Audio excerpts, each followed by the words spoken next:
pleasant day. This is Freddie Abando. Welcome to Nation in Motion. And today, this morning, we're privileged to have Mr. Alfredo Yao, the chairman of the Philippine Chamber of Commerce and Industry. Good morning, sir. Welcome to Nation in Motion. Good morning. Yeah. Sir, if you look at this Philippine-China Business Forum, how important is this particular gathering of businessmen coming from China and visiting the Philippines? China is number 2, in the world as far as the economic is concerned. So, and it's just beside us, neighbor, 2 hours from our country. So how could we? Everybody's looking for them. Why not? Why not us? Sir, the fact that you have a big delegation of businessmen, what do you expect to accomplish out of this forum? Are we attracting them to come here to the Philippines, knowing that the leadership of the president has provided a lot of confidence for the international business community? I think precisely they are here because of they know our president now. As they say, doing daan na matuwid. So I think they are very, very. How would you say that? They're very confident, and they're willing to invest here. And you can see the delegation. I think it's more than 50s, and in all fields of industries.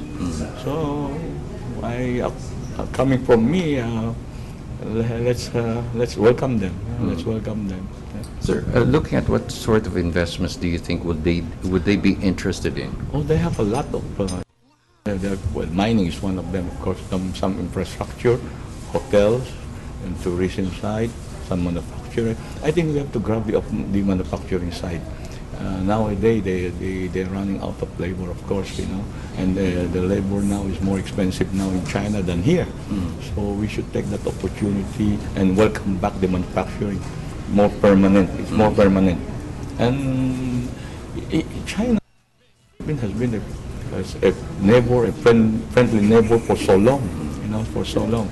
So for them to go in other countries in ASEAN, why not come them here? That's my personally.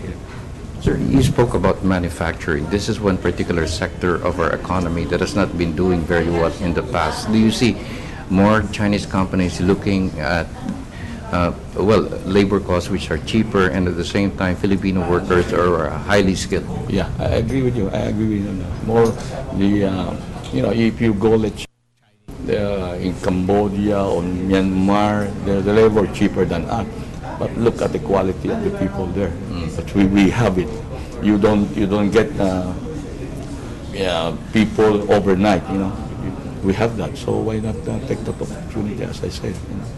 What about agriculture, sir? Agriculture is one of agriculture is very sensitive, especially when you go talking about the land. I agree, you need land, you need big space. Let's say sewer is one of them, but once you talk of the land ownership or leasing or whatever, it becomes sensitive to us, especially to us Filipino, when you're talking of the land. That maybe come later, or we need to sit down on that and really have the impression how are we gonna do that, how are we gonna solve that problem of land, and that's my concern.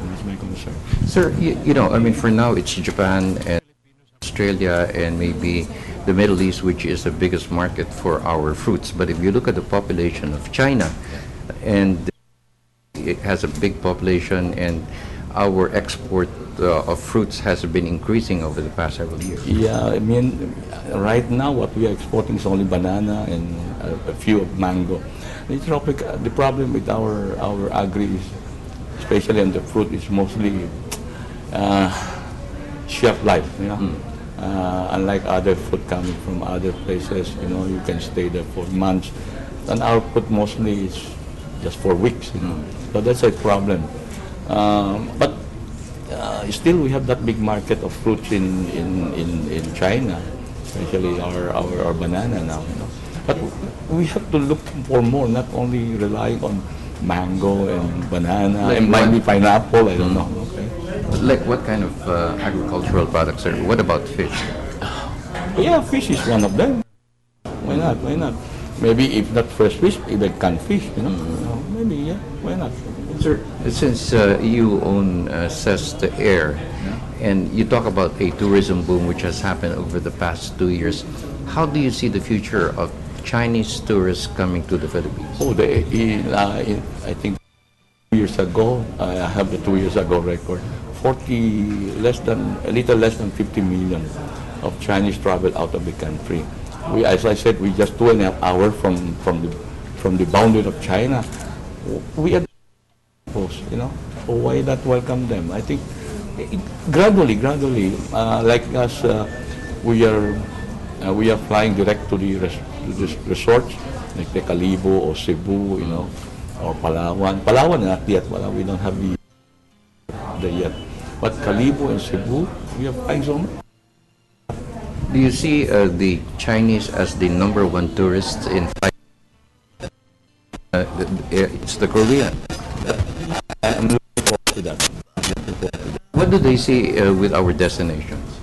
Yeah, well, that what you don't have is that what you like. They don't have the beaches like we have. They have the mountain, they have the resort, the mountain resort, but they don't have beaches. So, as I said, what you don't have is not what you're looking for. So we can welcome them. They have only the Hainan, which is, I think the price there is terrific.